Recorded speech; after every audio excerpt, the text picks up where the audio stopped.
Welcome to the Red Bull Theater Podcast, where guests discuss all things classical theater with your host, Nathan Winkelstein.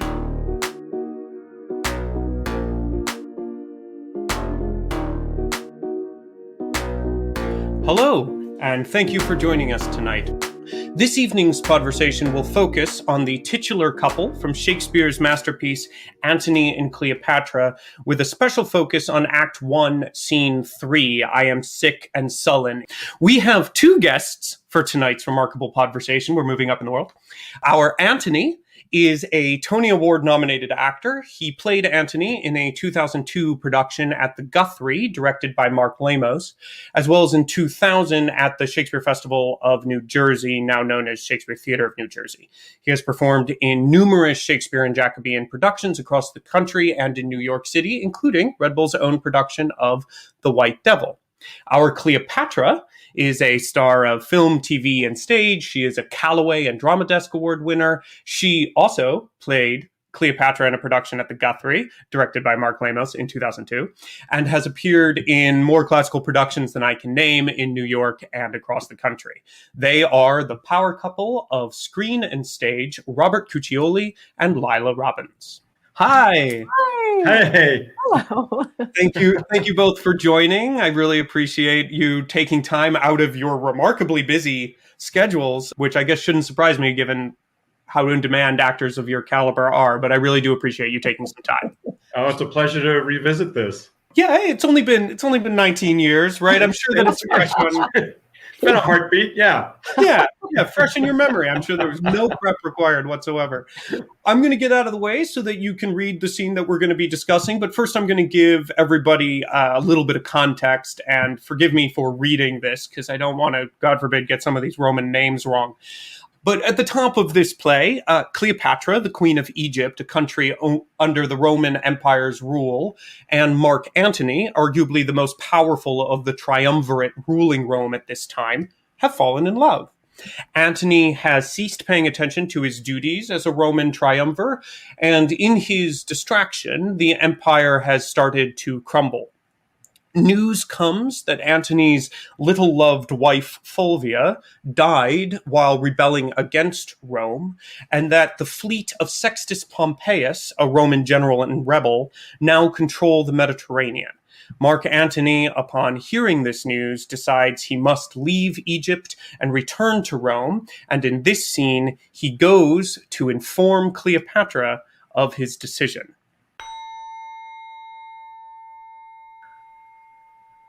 I am sick and sullen.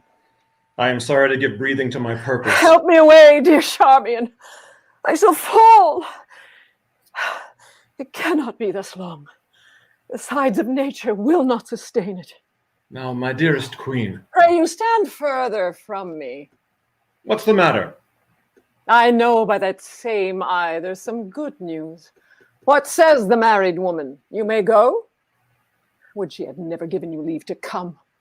Let her not say 'tis I that keep you here. I have no power upon you. Hers you are. Oh, the gods best Oh, know. never was there queen so mightily betrayed. Yet at the first I saw the treasons planted. Cleopatra. Why should I think you can be mine and true, though you in swearing shake the throned gods who have been false to Fulvia? Riotous madness, to be entangled with those mouth-made vows which break themselves in swearing. Most sweet queen. Nay, pray you seek no colour for your going, but bid farewell and go.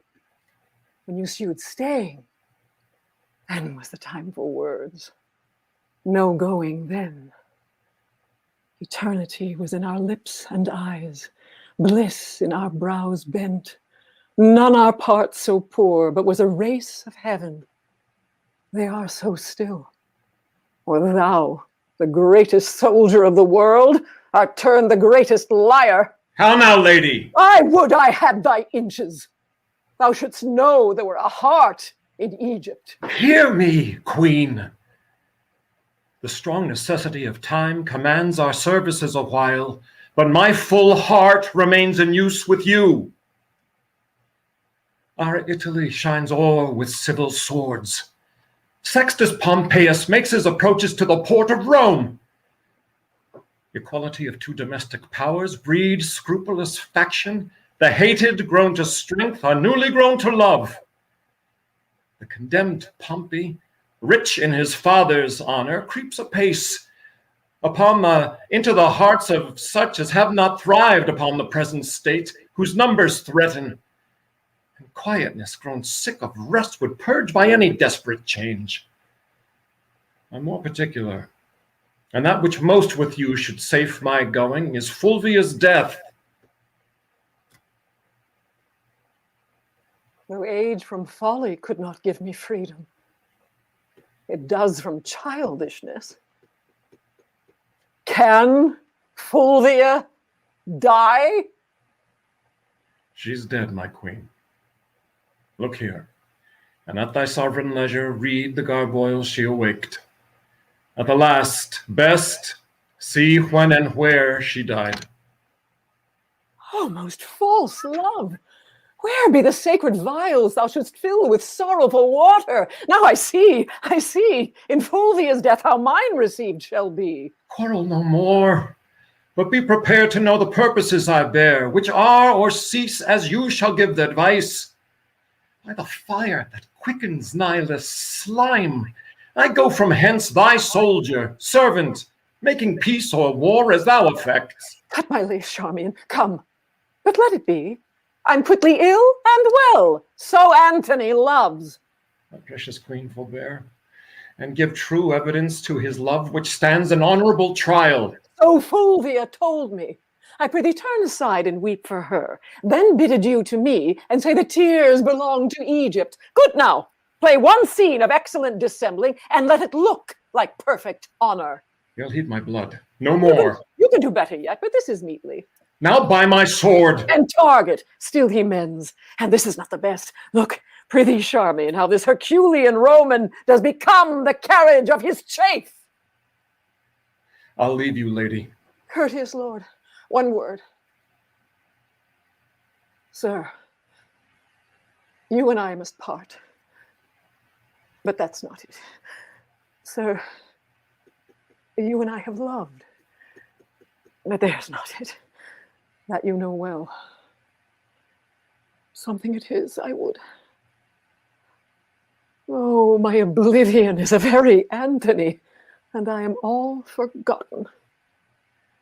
But that your royalty holds idleness your subject, I should take you for idleness itself. 'Tis sweating labor to bear such idleness so near the heart as Cleopatra this. But, sir, forgive me. Since my becomings kill me when they do not eye well to you. Your honor calls you hence. Therefore be deaf to my unpitied folly, and all the gods go with you. Upon your sword sit laurel victory, and smooth success be strewed before your feet. Let us go. Come. Our separation so abides and flies, that thou, residing here, goest yet with me, and I, hence fleeting, here remain with thee. Away.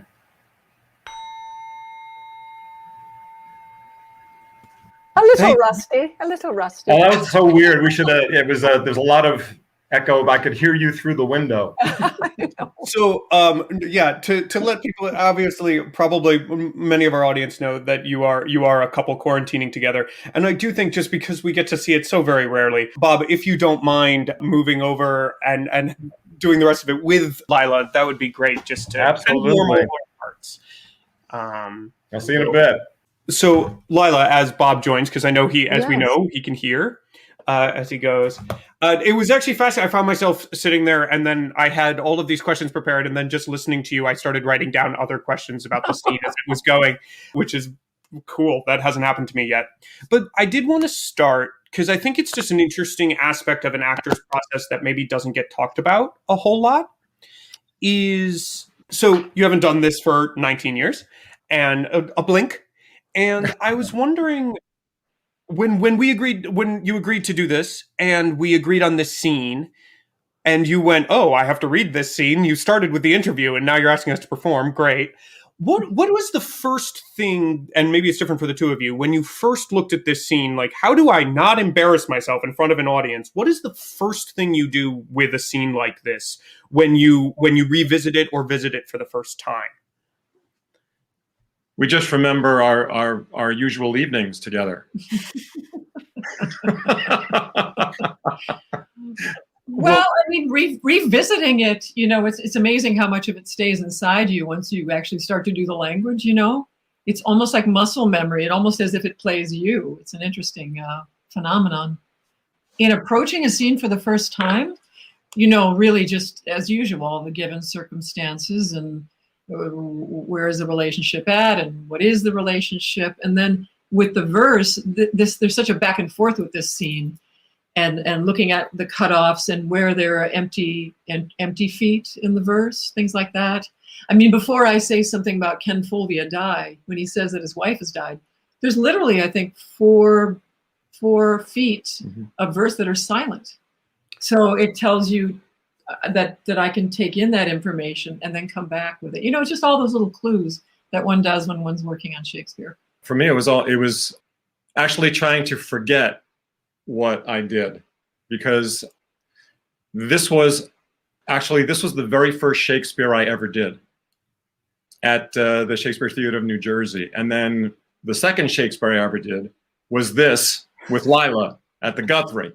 So I was very new to performing verse, and how I learned it, it was a long time ago, and I needed to break out of those new restrictions that I created for myself, or the rules, so to speak. So I had to shed some of those instincts that just came back naturally that Laila was talking about.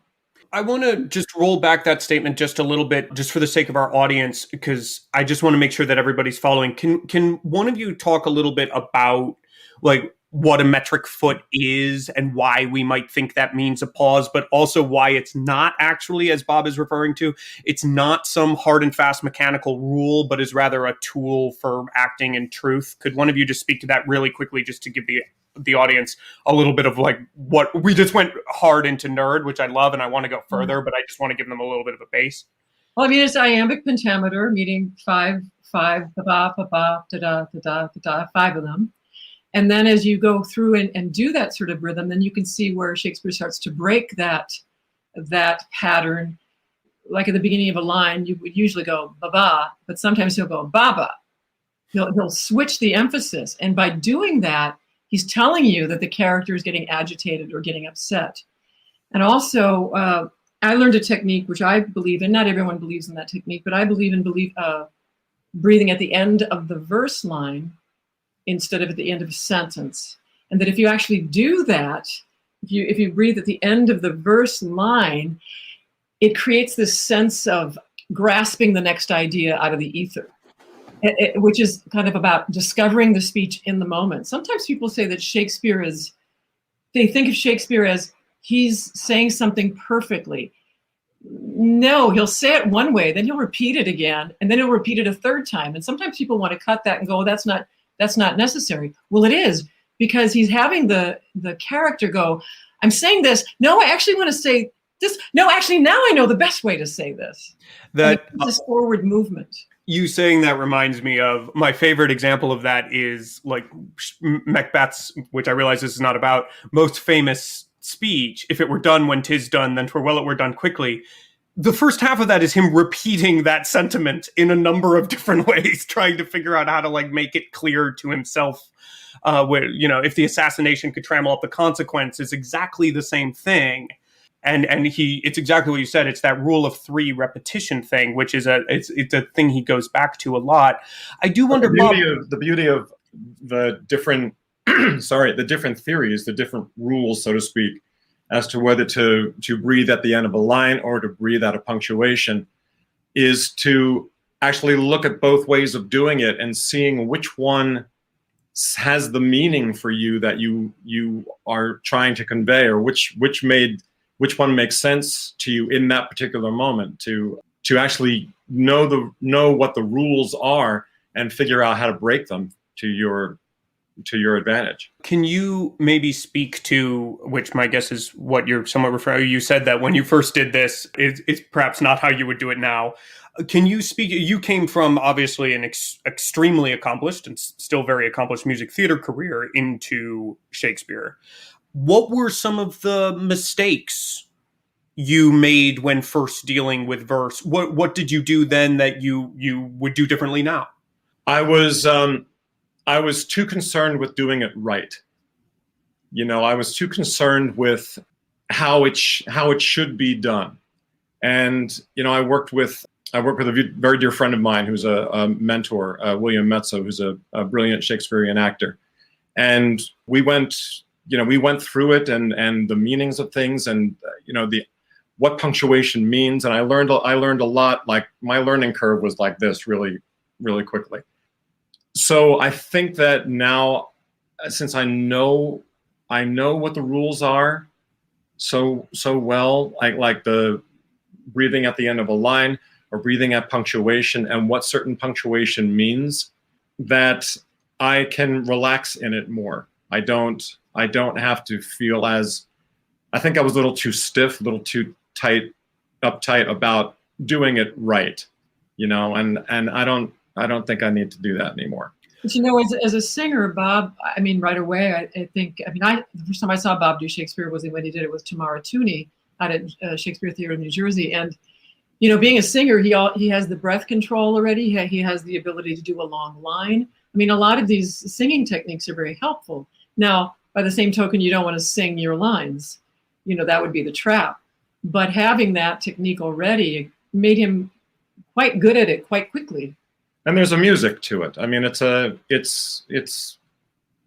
think a lot of musical people do Shakespeare very well because they have that musicality that is in the verse. It's just a part of them.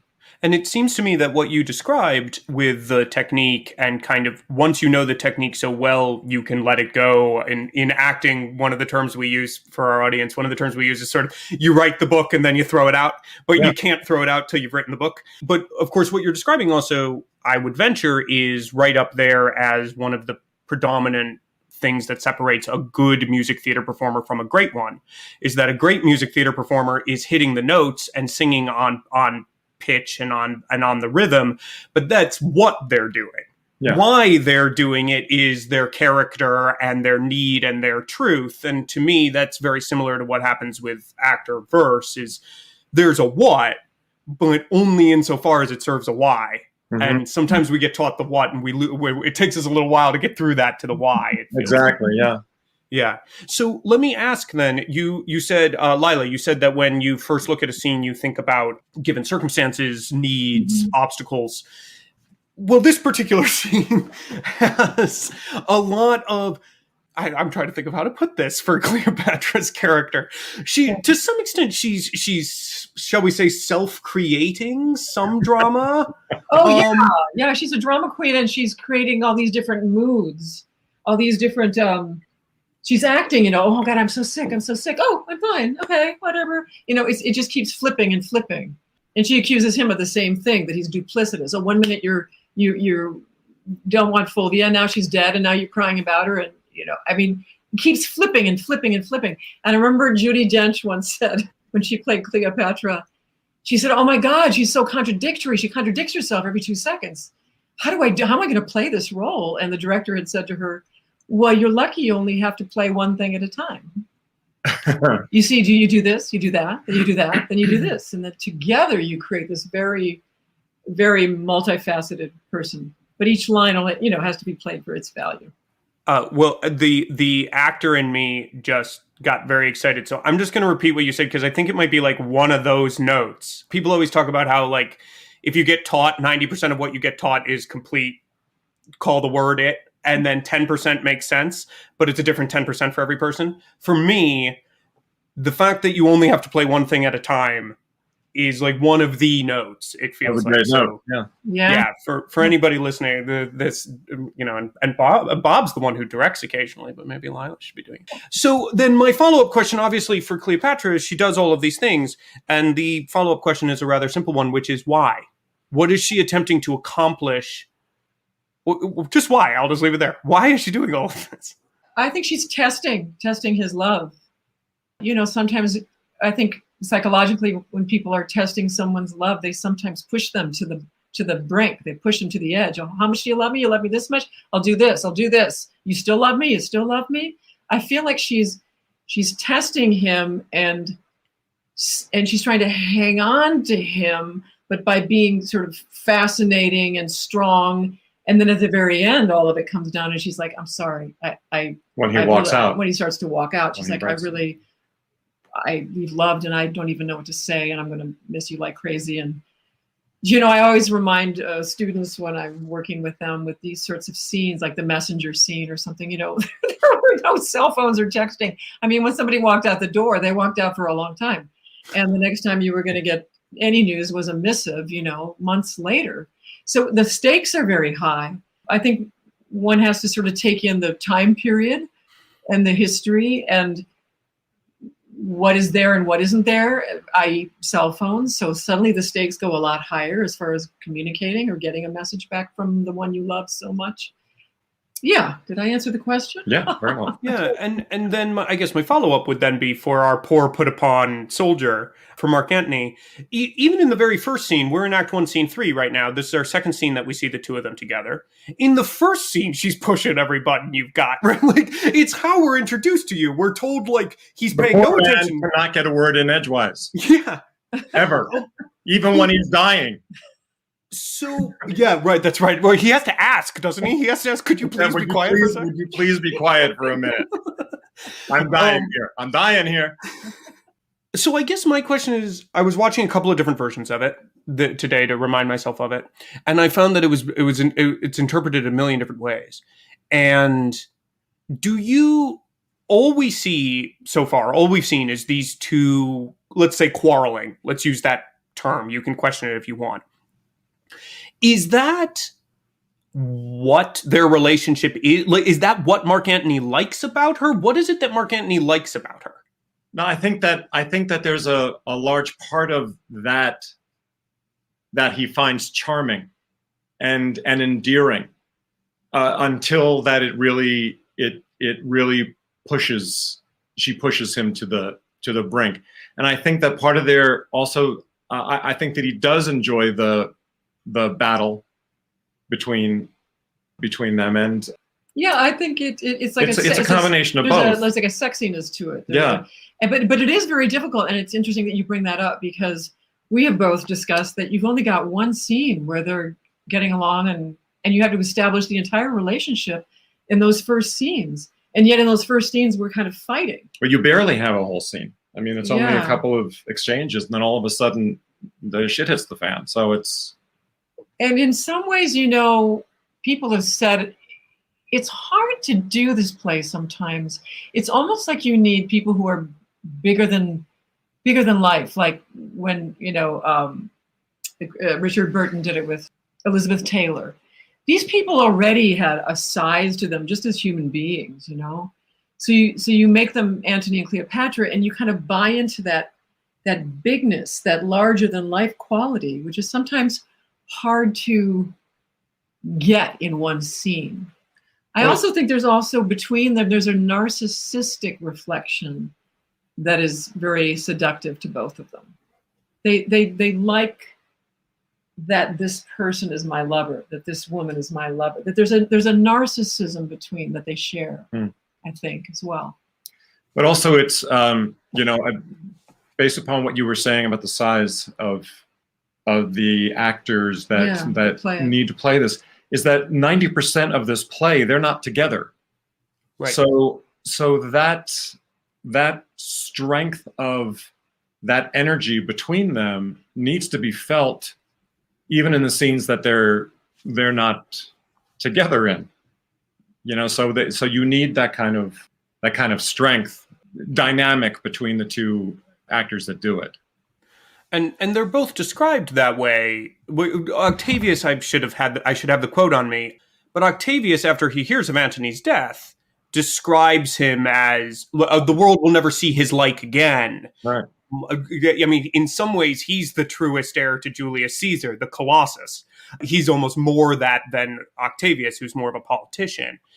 And of course, Cleopatra has her own immense mythology almost built around her. So yeah, the idea that they're larger than life. And I guess maybe Shakespeare's helping us with that a little bit. Obviously, we don't feel it here, but I was going to ask you about the fact that we never see these two alone, ever. They are always performing. There's always people with them every single time. And I think they're the only couple, if not someone in our YouTube audience is going to let me know, but I think they're the only couple that is true for, that we never get to see them truly by themselves. Yes, there is that quality, as you said, a performance that in this palace, that part of it is like, I just want some points. Oh no, you just want some points. There's a performance of who's going to win for the audience, for the eunuchs and Charmian. Which is interesting, yeah, because it's never alone. Mm. Yeah, I don't think ever. I think the closest is when she's helping with the armor, but there's another guy there trying to put the armor on. There's always somebody. Yeah. Right. Yeah. And I've just always found that fascinating because I think Shakespeare's very good at giving us hints how to play characters.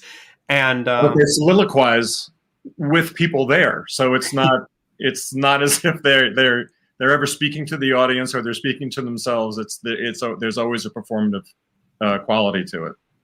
Yeah, which I guess is part of that size thing, that bigness. Our previous guest, Andre de Shields, talked about how performance was more life than life to some extent. It's life distilled, life without the humdrum, and it almost seems to me like Antony and Cleopatra are like the next step of that. They're the distillation of the life inside the stage. They are bigger and purer and more themselves in their own weird way than everyone around them, and that draws them to one another. It's interesting. I don't know. Mm-hmm. But yeah, let me ask. No, it's interesting that Andre said that because I was discussing Streetcar Named Desire last week with New Jersey Shakes. And I got a little verklempt because I was saying when you play these big roles, and they allow you to kind of go to corners of your soul and your being in such a full way with such beautiful language, that when that stops, when you're done with the play and the show is over, the production is over, you sort of mourn that character because you don't get to go to those corners anymore in your own self. Those corners are not as fully as explored as when you have this incredible play to put yourself into and stretch yourself into. Yeah, that's a fact. I mean, I want to come back to that point when we start. Spoiler alert, part of this conversation is going to be about how it was for you two as a couple, but I'm trying to hold and talk about it later, but I'm curious about that in that context as well. I'd love to, honing back in on the scene itself, this is a nerdy question and maybe will only interest some of the audience. But right before this scene, Cleopatra has told a messenger to go find Mark Antony, and if he finds Mark Antony joyous, say that I'm sick. If he finds him sad, say that I am dancing. Mm-hmm. And then Mark Antony comes in, and she says she's sick. Mm-hmm. And then she says, like 3 lines later, that he has a cheerful look. Is she misreading? It feels like it feels like Shakespeare's saying Antony's coming in hot here, like kind of cheerful hot, but then the situation doesn't seem to call for that. And maybe this is not something anyone thought about, but me. I think that is it's a projective dig. Does that like, oh, you're really chipper today. And I'm not. I'm like, what the hell are you talking about? And I think it's trying to incite something. Right, because I've gotten news that he's leaving. So I'm like, I'm sick, but you're going to be leaving. You seem pretty happy. So what's up with that? It's only later that I found out that his wife has died. But right. I think I'm provoking him and saying, wow, how can you be so happy when I'm so sick and I'm not feeling well and you don't seem to, you're out. Where are you going and why are you going? And yeah. I'm not well. But she changes it then immediately and calls him on it. Goes, stand away from me. I'm on to you. I can see that your wife has called you back, hasn't she? Yeah, I see. So you're keeping him off balance. Yeah. Yes. If he thinks he's happy, I'm going to say he's sad. If he thinks he's sad, I'm going to say he's happy type thing. Yeah. My follow-up nerdy question, I apologize for these micro questions. This was for Mark Antony, also in the scene before. He talks about how he needs to rid himself of her as he hears about all of the destruction that is happening under his lack of watch. Mm-hmm. He says that he needs to get out from under her spell. And halfway through this scene, he says, I leave as your soldier. Where's he at mentally where's he actually at mentally when he's leaving this scene? Does he think he's rid himself of her? Is he fully back under her thrall, but going and getting this done? Where do you fall with her in this scene, coming in with the idea that you're trying to basically separate? Yeah. I feel, and I mean, we may end up talking about this later, but I'm going to bring in a different play right now. It's kind of like with Caesar and Cleopatra, both these guys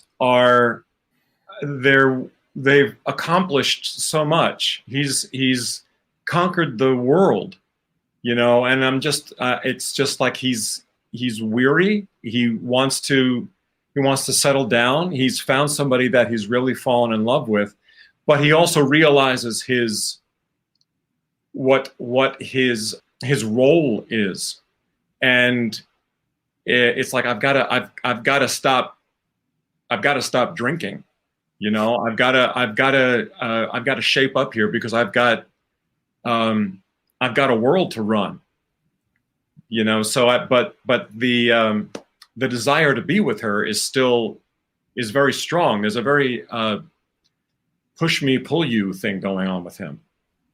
Does that change the idea that I still need to run the world? I have responsibility for that. How does that change when kind of the third major character in this, Octavius, who I noted this time as you read it, you have that comment about Pompey borrowing his father's honor and glory, which sort of also feels a little bit like it kind of explains your ambivalence towards Octavius borrowing his uncle's honor with Julius Caesar. How does that change because it feels like your motivations change to, I'm not going to let this little squirt beat me, not, I don't think this little squirt can run the world. There's a competition with him, I think, definitely. He demeans him, but I think that there's definitely a competition thing with him. Not so much with Lepidus, the third of the triumvirate. He's kind of talked about as a joke. But it's there's definitely something between Antony and Octavius. Yeah, and it seems Cleopatra, Laila, there is that wonderful scene where they meet, where I don't know if you remember it off that. This is not the scene that we were working on today, so don't worry if I don't. But when he captures you, right? And there seems to be some sort of like feeling out of one another. Yeah. Of their humanity, and I can't remember the exact words, but there is a sort of a slight testing of each other, a cat and mouse, kind of like I do this, then you do that, like a little chess game between them.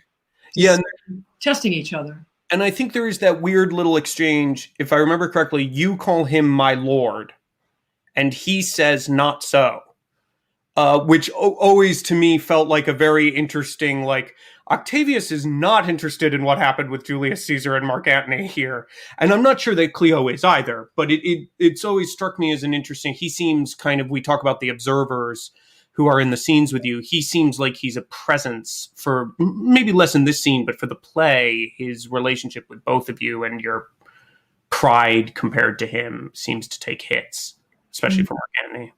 Can I go back to the technical stuff for a second? Because I've got someone on, Musa Gurnis. She had a question just going way back into the scene itself and going back to something you said earlier about the language and how you use it. I think Musa had a couple of specific questions about that for this scene, and I wonder if she could come on and ask it. I won't get too nerdy. That was so wonderful, Laila. I was going to ask you, you've already talked a bit about this, but maybe you can say more. I'm just, Cleopatra has, her verse is so irregular, right? Like the meters all, tons of trochees and all these caesuras, and which makes sense, right? Because she's so, just as you've said, she's so fitful, or, so the fastest thinking woman in Shakespeare, right? Right. Yeah.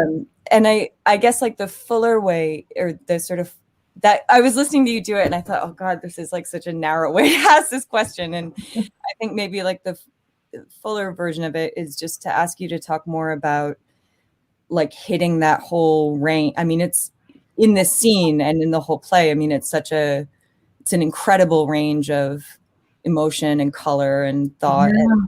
And I've seen so many people do that scene where it's like, it's all on the surface. Like she's just playing him and it's all like moody and she's playing him. But when you do it, it all happens to her, like, and I just wonder how you do that and how you play the tension between her being subject to her emotion and her, watching their interaction or watching him, that kind of thing. Well, I mean, she has so many changes. I mean, when the messenger comes and the messenger finally goes away and says that she's marrying Octavia, there's this moment where I'm like, let him forever go. It can go from like huge, let him forever go, let him not take me away. Everything is like that, Yeah. And that's what's so fun about it as well. But I mean, the language that Shakespeare gives you, I always give this example when I'm talking to my students. When Antony's dying and she says, look, our lamp is spent. Now, if you take that sentence and you really use your consonants, if you say, look, our lamp is spent, it gives you that sense of a candle being blown out because of the air when you do the T and the T. Look, our lamp is spent. And you think, oh, that I'm over-articulating. But on the stage, you need to have those consonants. And by actually doing them with your body, it gives you an ache. That language plays you, which is the glorious part about it.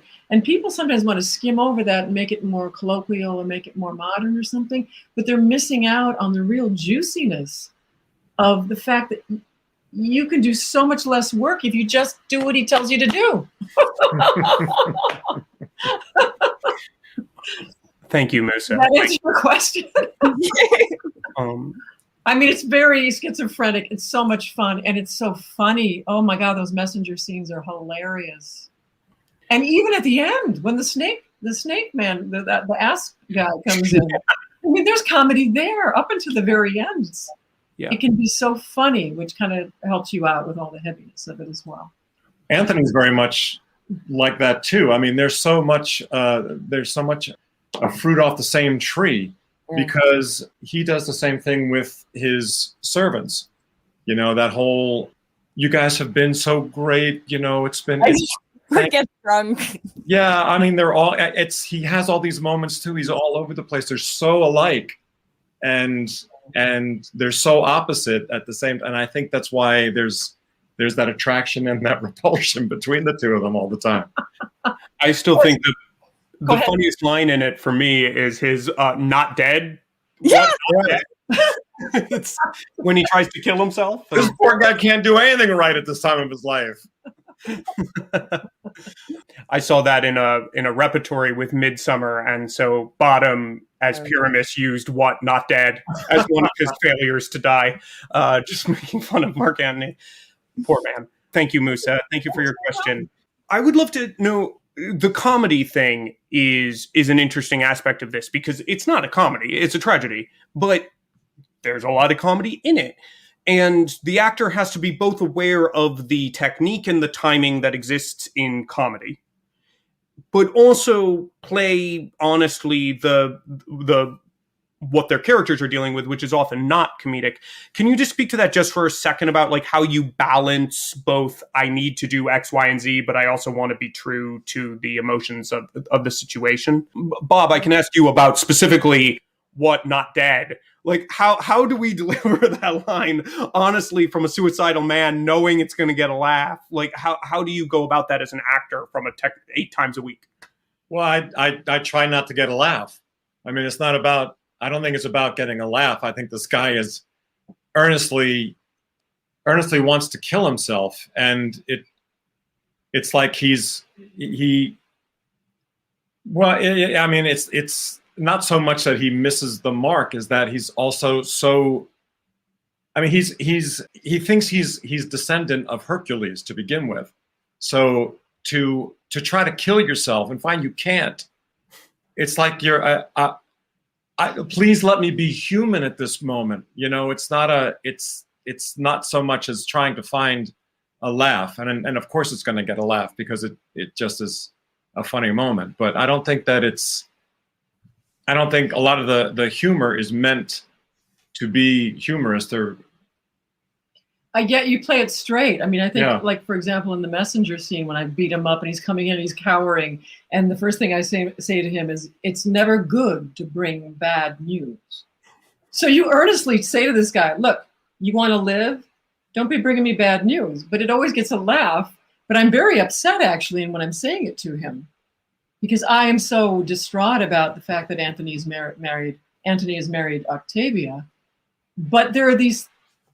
You play it, as Bob said. You don't play for the laugh. You play the intention, and you get a laugh.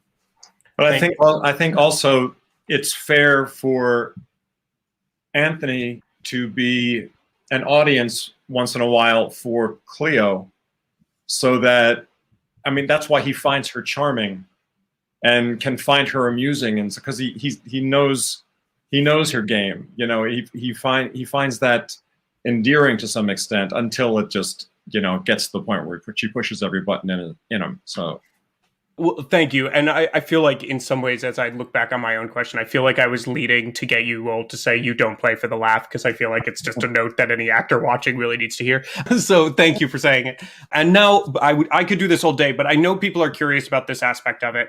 And we have a wonderful Natasha Diaz on to ask a little bit about the fact that you two are a real life couple as well. But she can say it much better than me. So let's bring on Natasha Diaz to ask her question. Hi, Natasha. Hi, guys. Thank you so much for that beautiful treat. It's so great to see you both. So here's my question. I'm going to try to read it. What a treat to see you together, speaking not only about the work, but working together. Life partner as scene co-creator, partner, adversary. Being friend and fan of you both, having experienced Jacques Brel with Bob, and watching you, Laila, literally everywhere my entire career, I have always wondered about this.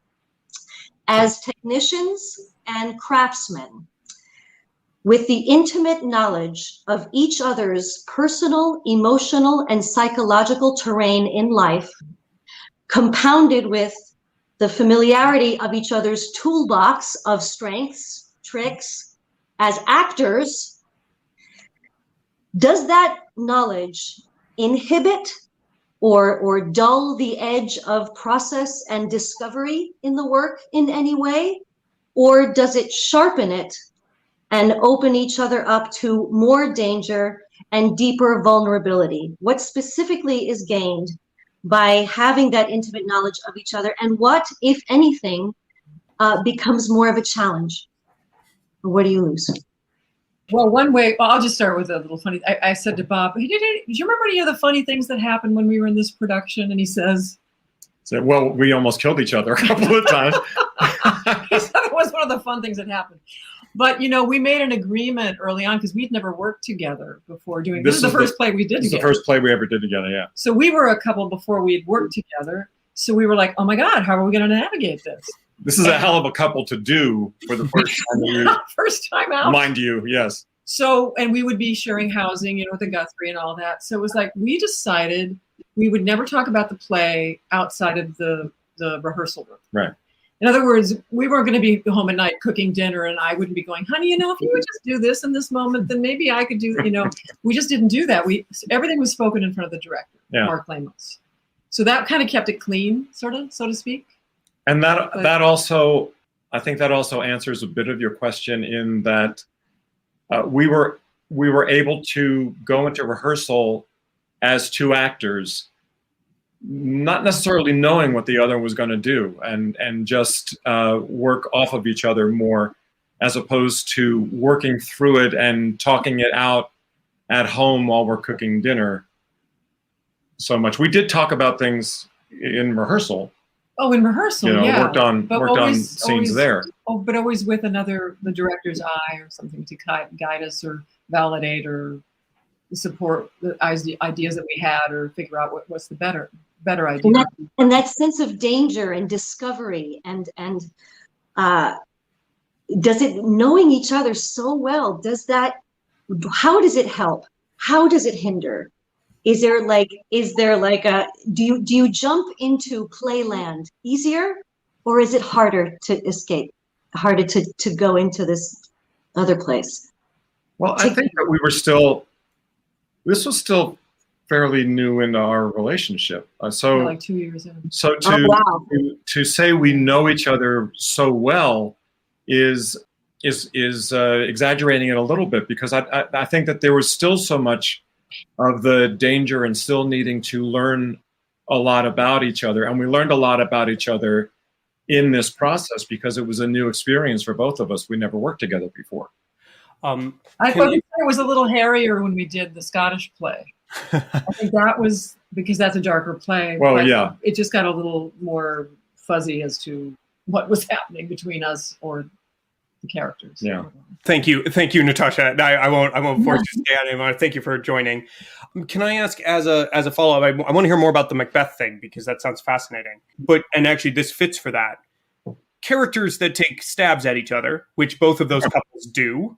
It seems to me that how does that affect, like, how to take stabs at each other? And do you find any bleed there between, like, I know exactly how to get a rise out of this person, my character's trying to get a rise out of this person's character. Do you ever find that it bleeds over in that way, where you find yourselves doing things that are maybe not specific to the character, but specific to the relationship, if that reads? I think our natural instinct is maybe a trigger in itself, as opposed to trying to elicit something out of Laila. It could be just the way that I played something could be so familiar that it just triggers something anyway. I would agree. I don't think I ever intentionally went, oh, I know how to do this to get Bob. I would want it. This is what Cleopatra is doing to Antony, and if by default it got a little close to the bone, it would only be my instinct about playing something. Right. It wouldn't be like, oh, I'm trying to get Bob. Yeah. Oh, that makes sense. I guess I was asking about the instinctive part, especially for the person receiving it from someone who is a partner, and seeing, because you are both such honest actors, seeing someone who is your real life partner come at you the way, to go to the Macbeth thing, the way Lady M comes at Macbeth when he tries to back off the plan. Does that, I'm just trying to dig into Natasha's question about, like, do you sometimes feel that? It's almost from the reaction perspective rather than the action perspective of, like, this is the person that I live with who's coming at me. I would say during the Macbeth, in the section where Macbeth is sort of, moving away from Lady Macbeth later in the play, that there were moments in our life where I felt like, well, where are you going, Bob? Like, I almost felt a little abandoned. But I then realized, well, that's exactly what I should be feeling. That's the play we're doing. And I find that often sometimes in rehearsal, when I'm feeling something a little personally from somebody, I sometimes go, oh my God, that's exactly what my character is supposed to be feeling. And so this is a good thing. Mm-hmm. And identifying it. But early on, when you first feel it, you kind of feel, why is that actor messing with me?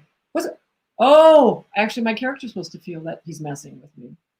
But sometimes it takes a second. It's so obvious, but it sometimes takes a second to sort of realize that. Yeah, well, I'm not sure. I think you're not giving yourself enough credit when you say that it's obvious, but because it does feel, I don't know. I find that answer fascinating. I'm not sure I'm the right person to unpack it, but the idea of the depth of the real reaction being the same as the character's reaction, and having to lean into that, but also understand that it stays on stage and doesn't go home with you, must be an interesting dynamic for playing any kind of troubled partnership or non-troubled partnership on stage. Well, just like any other couple, there's times when there's heat between us. There's times when it's, when we're very loving, and there are times when, I could be walking away and Lila could say, well, where are you going? That kind of a thing. So those emotions are in us already. And I think if that plays in a scene, it's going to naturally trigger something in each one of us to respond to. But I don't think either one of us takes it personally. No. I really love acting with Bob, and I never feel like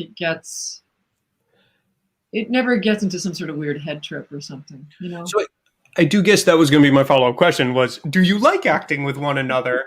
And is it, if you do, which it seems like you do, which one would hope, given your professions, what is it just that you get to be in the same room together when you're working, or is there some additional joy added to the process of like, I'm actually performing opposite this person, this partner? Well, I mean, often when we get jobs out of town, we go on our own. So first of all, it's an opportunity just to be together. Secondly, I think there's nothing more fun and juicy than creating something together, And so I feel like it adds to our relationship so much because we're actually creating something together, and that's juicy and hot and wonderful, Yeah, and we respect each other so much, and we respect how we each work, and it just we've had a good time. And like I said, Antony and Cleopatra was the first time we played together, and we're still together. So we got through. If we could get through that, we played three. We've done three shows and many readings together. Yeah, we've worked a lot. What was the third? We've heard Macbeth and Antony and Cleopatra. It was a modern play called Fiction by Stephen Dietz. Mm-hmm. Nice. We did it at Princeton. At the McCarter. And was it also a couple? It was. And there was only one other character, which is a woman that he has an affair with. Marianne Hagen. Wonderful woman, Marianne Hagen. And I remember they used to go out in the back alley and smoke together, and I'm not a smoker. And I go out like, what are they talking about? What are they doing? Perfect. Well, thank you. I think it's just a fascinating insight, because there are a lot of actors who are partners, and I think that for everyone that relationship is a little bit unique. Mm-hmm. But it sounds like this is a particularly healthy way of doing it. So a lot of performers that are partners met performing, and we did not meet. We were together for a couple of years before we actually did something together. So it was a different experience that way. Yeah, it wasn't a relationship that came out of falling in love during a play. It wasn't a showman's. How did you meet? Well, we were singing at the same benefit for Shakespeare Theater of New Jersey. Oh, nice. Yeah. Yes. And Dana Reeve had just done a play with Bob, Enter the Guardsman, and I was sort of at a loss. And she's like, how about him? He's a wonderful guy. And I'm like, I don't know him. The best way to learn that you were the right person is when the other person says, well, I was at a loss and they were the closest. Makes me feel really good. Yeah. Yeah.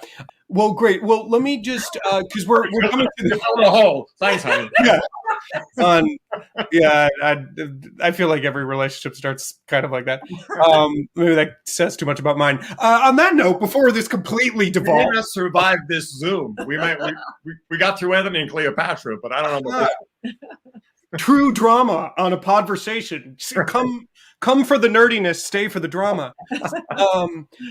We just have a few minutes left. Rebecca says, hello from Scotland. Hello. What has been your favorite role on stage or screen, and why? We'll give you each the floor. Let's start with Lila. I think my favorite role is Blanche Dubois, Streetcar Named Desire.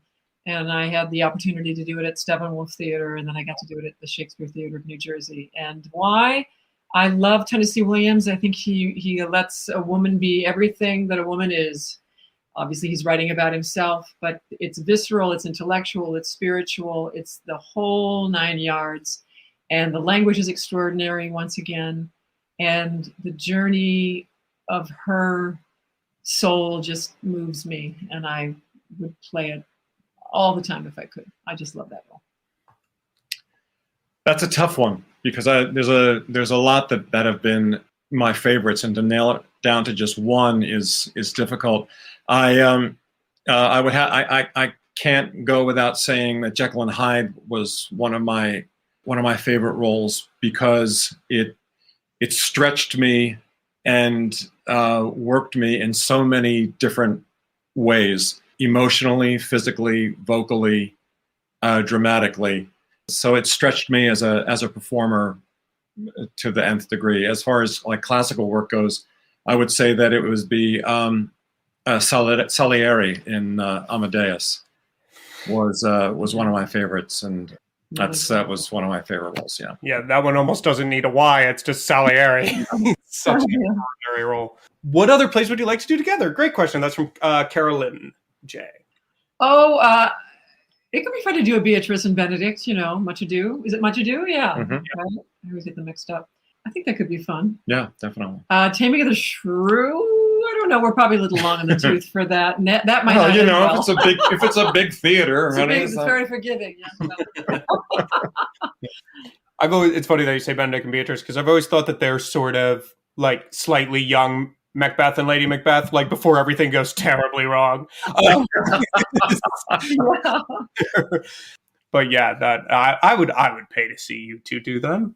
Well, and thank you both. We are at time, so that is all for tonight. And thank you for joining us for tonight's remarkable podversation. I'm your host, Nathan Winkelstein. Have a lovely night. Bye all. Thank you. Thanks for tuning in to the Red Bull Theater Podcast. If you enjoyed this episode, please subscribe, rate, and leave a review on your favorite podcasting platform. Your support helps us to bring you more captivating conversations and insights into the world of classic theater. To stay updated on our latest activities, follow us on social media, get on our mailing list, and visit www.redbulltheater.com, where you'll find an abundance of podcasts, readings, classes, seminars, productions, and more. Your support makes all of this possible, so please consider making a tax-deductible donation on our website to help us continue bringing classical theater to contemporary audiences. Until next time, thanks, and ever thanks.